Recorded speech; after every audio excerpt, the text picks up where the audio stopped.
வணக்கம். இன்றைக்கு செய்ய போகிறது எக்லெஸ் கேஷ்நட் பிஸ்கட். அதை எப்படி செய்யலாம் வாங்க வீடியோக்குள்ளே போகலாம். 250 கிராம் மஜ்ரீன், ஐசிங் சுகர் 150 கிராம், கோதுமை மாவு 250 கிராம் 2 கப்பு, கஸ்டர்ட் மாவு 50 கிராம், சோள மாவு 25 கிராம், பேக்கிங் பவுடர் 1/2 ஸ்பூன், எசன் வெண்ணிலா 1 ஸ்பூன், தேவையான அளவு எல்லோ கலர். 250 கிராம் முந்திரி எடுத்துருக்கேன். அது ரெண்டாவது மாரி உடச்சி வச்சுருக்கேன். இப்போ நம்ம என்ன செய்ய போகிறோம்னு சொன்னாக்கா, இந்த தட்டில் நம்ம பேக் பண்ண போகிறோம். நல்லா கொட்டிட்டு நல்லா இப்படி விரிச்சு விட்ருங்க. இதை ஒரு 10 நிமிஷம் 5லேருந்து 10 நிமிஷம் நல்லா அவன்லேருந்து பேக் பண்ண போகிறோம். இப்போ வாங்க பேக் பண்ணலாம். ஓகேவா, இப்போ பாருங்கள், நான் அவனில் வச்சு எடுத்துட்டேன். நல்லா கிறிஸ்பியாக வந்திருக்கு பாருங்கள். இந்த மாதிரி தான் இருக்கணும். கலர் இந்த மாதிரி தான் இருக்கணும். இப்போ நான் என்ன செய்ய போகிறேன்னு சொன்னாக்கா, 100 கிராம் நான் மேலே அலங்கரிப்புக்கும் 150 கிராம் அரைச்சி அந்த மாவில் போகிறதுக்கும் நான் வச்சுருக்கேன். இப்போ வாங்க எப்படி செய்யலாம் உங்கள்கிட்ட காமிக்கிறேன். ஓகேவா, இப்போ பாருங்கள், நான் காமிச்சேன்ல கேஷ்நட் இப்போ பாருங்கள் நல்லா மாவு மாதிரி அரைச்சிட்டேன். இந்த மாதிரி தான் அரைச்சிருக்கணும். ஓகேவா, இப்போ வாங்க ஸ்டார்ட் பண்ணலாம். இப்போ நான் செய்ய போகிறது கேஷ்நட் பிஸ்கெட்டு. முதல் நம்ம 250 கிராம் மஜ்ரீன் சேர்த்துக்கிறோம். அது கூட நம்ம ஐசிங் சுகர் சேர்த்துக்க போகிறோம். ரெண்டையும் சேர்த்து நல்லா மிக்ஸ் பண்ண வேண்டியதான். ரெண்டையும் சேர்த்து நல்லா மிக்ஸ் பண்ணிகிட்டே வாங்க. ஓகேவா, இப்போ பாருங்கள் நல்லா மிக்ஸ் பண்ணியாச்சு. இது கூட நான் என்ன செய்ய போகிறேன்னா, எசன் வெண்ணிலா சேர்த்துக்க போகிறேன். நான் ஒரு மூடி எடுத்துருக்கேன். இதை சேர்த்துக்க வேண்டியதான். சேர்த்து நல்லா மிக்ஸ் பண்ணுங்கள்.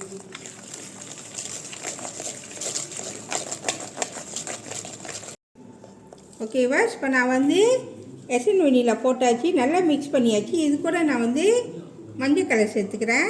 உங்களுக்கு எவ்வளோ கலர் வேணுமோ அது தகுந்தாப்பில் நீங்கள் சேர்த்து நல்லா மிக்ஸ் பண்ணிக்கோங்க. நல்லா மிக்ஸ் பண்ணிக்குவாங்க. உங்களுக்கு கலர் பத்தலைன்னா நீங்கள் மேற்கொண்டு போட்டுக்கலாம். ஓகேவா, இப்போ கலர் போட்டு நல்லா மிக்ஸ் பண்ணிட்டேன். இப்போ இது கூட நான் இந்த அளவுக்கு நான் பேக்கிங் பவுடர் போடுறேன். போட்டு நல்லா மிக்ஸ் பண்ண வேண்டியதான்.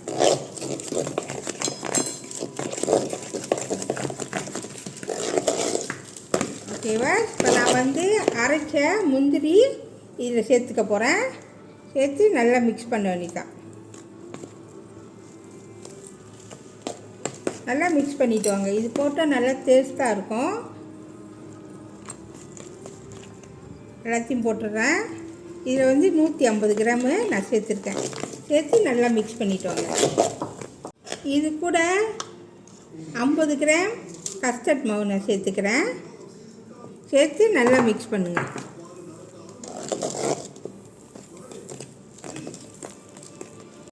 ஓகேவா, நான் சோள மாவு எடுத்துருக்கேன். நான் முதல்ல 2 ஸ்பூன் தான் போடுறேன். போட்டு நல்லா மிக்ஸ் பண்ண வேண்டியதான். போட்டு நல்லா மிக்ஸ் பண்ணிட்டு வாங்க. இப்போ நான் என்ன செய்ய போகிறேன்னு சொன்னாக்கா, கோதுமை மாவு எடுத்துருக்கேன், பிளேன் ஃப்ளவரு. இதை நம்ம சேர்த்துக்க போகிறோம். என்றைக்குமே நான் சொல்கிறது தான், கொஞ்சம் கொஞ்சமாக போட்டு மிக்ஸ் பண்ணுங்கள். ஒரேடியே போட்டுறாதீங்க, கிராஸ் ஆகிரும். ஏன்னா அப்போ தான் தெரியும் எந்த அளவுக்கு அந்த மாவு இதுக்கு பத்துன்னு உங்களுக்கே நல்லா தெரியும். நம்ம கொஞ்சம் கொஞ்சமாக போட்டு நல்லா மிக்ஸ் பண்ண வேண்டியதான். ஒரேடியே போட்டிங்களா மாவு கிராஸாகவும் வாய்ப்பு இருக்குது. அப்புறம் நீங்கள் போட்ட மஜ்ரீன் பத்தாமல் போயிடலாம். சரிங்களா, அதுக்கு தான் நான் கொஞ்சம் கொஞ்சமாக சேர்த்துக்க சொல்கிறேன். ஓகேவா, போட்டுகிட்டே வாங்க. போட்டு நல்லா மிக்ஸ் பண்ணுங்கள். ஓகேவா, இப்போ நல்லா மிக்ஸ் பண்ணிட்ட பிறகு இப்போ நம்ம கையில் விளைய போகிறோம். ஏன்னா கரண்டி பாய்க்க முடியாது. நேரம் ஆக மாவு கொஞ்சம் கிராஸாக மாற வாய்ப்பு இருக்குது. அதனால் நம்ம என்ன செய்கிறோன்னு சொன்னாக்கா, கையில் மிக்ஸ் பண்ண போகிறோம். இப்போ இந்த அளவுக்கு மிக்ஸ் பண்ணியிருக்கோம். இப்போ நம்ம மிச்ச மாவை நம்ம சேர்த்துக்க போகிறோம். அப்படி மாவு ரொம்ப வந்து பட்டராக அப்படியே ஒட்டுச்சுன்னு சொன்னாக்கா நீங்கள் மேற்கொண்டு மாவு போட்டுக்கலாம். இதனால் ஒரு பிரச்சனையும் இல்லை, மாவு சேர்த்துக்கிட்டா போதும். அப்போ உங்களுக்கு கணக்காக வந்துடும். ஒன்று வந்து மாவு பிழைஞ்சிட்ட பிறகு கையில் வந்து மாவு ஒட்டக்கூடாது. அதுதான் வந்து பதம், உங்களுக்கு கணக்கான பதம். ஐயோ மாவு மஜ்லின் கூட போயிடுச்சே நீங்கள் வருத்தப்படாதீங்க, மாவு சேர்த்துக்கிட்டாலே போதும். மாவு பத்தலைன்னா மேற்கொண்டு நீங்கள் மாவு வந்து சேர்த்துக்கலாம். உங்களுக்கு எவ்வளோ வேணும்னோ அது தகுந்தப்ப நீங்கள் சேர்த்துக்கலாம். மிக்ஸ் பண்ணிகிட்டே வாங்க. ஓகேவா? இப்போ நான் வந்து கோதுமை மாவு வந்து 2 கப்பு நான் எடுத்தேன், சரிங்களா? 2 கப்பு நான் எடுத்தனால எனக்கு வந்து மாவு பத்தலை. அப்போ நான் மேற்கொண்டு என்ன செஞ்சேன்னு சொன்னாக்கா, மேற்கொண்டு வந்து நான் கோதுமை மாவு 1/2 கப் எடுத்திருக்கேன். அப்போ கொஞ்சம் கொஞ்சமாக போட்டு மிக்ஸ் பண்ணிட்டு வந்தீங்களா, உங்களுக்கு கணக்காக அமைஞ்சிருச்சு சொன்னால் மிச்ச மாவு எடுத்துடலாம். இல்லைன்னா பத்தலைன்னா எல்லா மாவையும் நீங்கள் போட்டுக்கலாம். இப்போ நான் வந்து 1/2 கப்பு எடுத்திருக்கேன். இப்போ நம்ம மிக்ஸ் பண்ணலாம். மாவோட இந்த பதம் கணக்காக வந்துருச்சின்னு சொன்னாக்கா நீங்கள் வந்து மாவு சேர்த்துக்க வேணாம். இல்லை பத்தலைன்னு சொன்னால் சேர்த்துக்கலாம். ரொம்பவும் கிராஸாக வந்து விளைய வேணாம், கணக்காக கொஞ்சம் வந்து சாஃப்டாக இருக்கணும். அப்போ தான் வந்து பிஸ்கட் நல்லா வரும். ஓகேவா?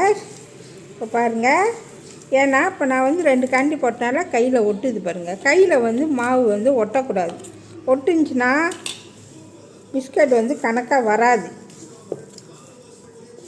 அப்போ முடிஞ்ச அளவுக்கு வந்து மாவு கொஞ்சம் கொஞ்சமாக போட்டு நல்லா மிக்ஸ். அதுக்கு தான் நான் அடிக்கடி சொல்கிறது, மாவு வந்து முழுசாக போடக்கூடாது.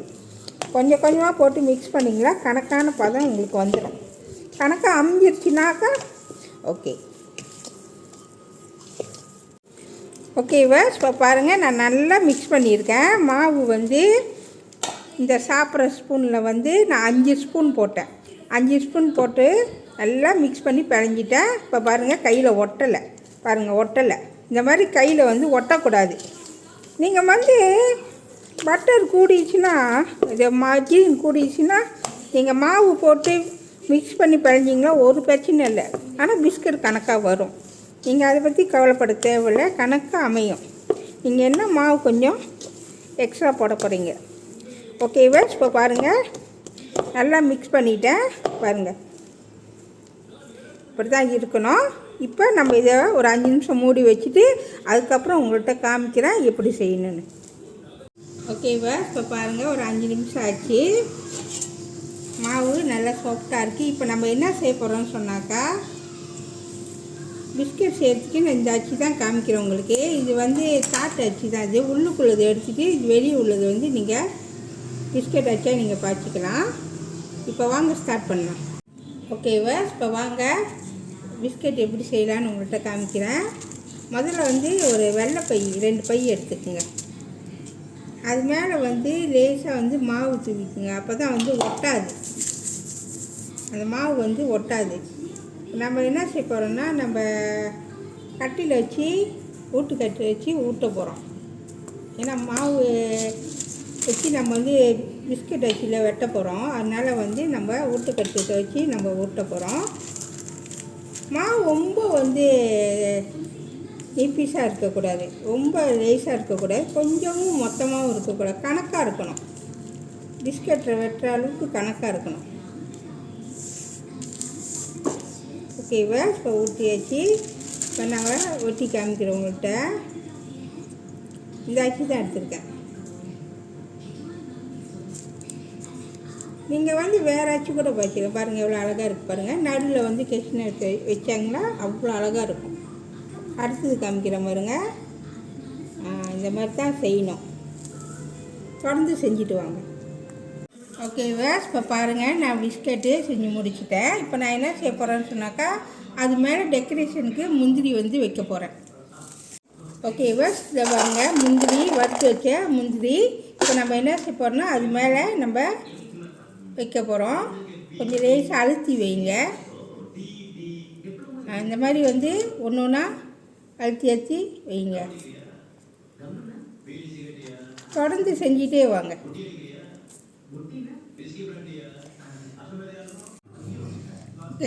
நான் என்ன செய்ய போகிறேன்னா, இன்றைக்கி வந்து சைவமாக தான் பிஸ்கட் செய்கிறேன்.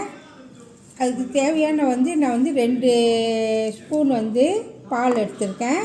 அது கூட மஞ்சள் கலர் எடுத்திருக்கேன். இது ரெண்டையும் இப்போ நான் கலக்க போகிறேன்.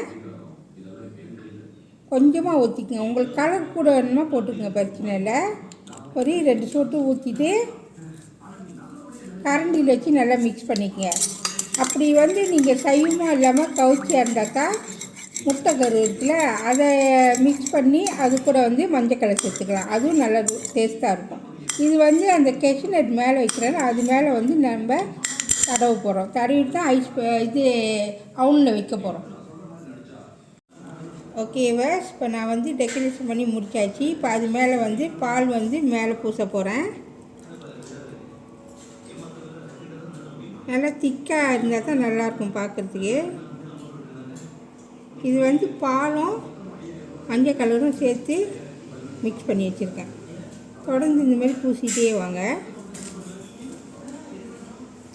ஓகேவா? இப்போ பாருங்கள், பூசி முடிச்சிட்டேன். இப்போ நான் என்ன செய்ய போகிறேன்னா, இது அவனில் பேக் பண்ண போகிறேன். 160 செல்சியஸ் 15 நிமிஷம். வாங்க பேக் பண்ணலாம். ஓகேவா? நான் 5 நிமிஷம் அவன் சூடாக்கிட்டேன்.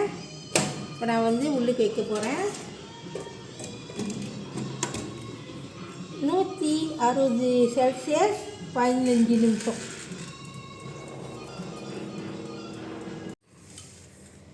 ஓகேவா? இப்போ நல்லா வெந்துருச்சு. இப்போ நம்ம எடுக்க போகிறோம்.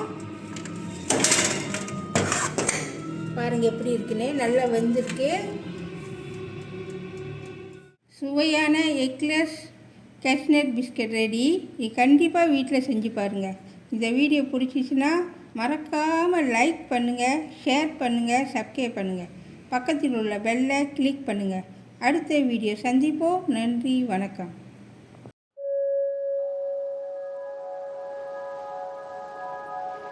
Thank you.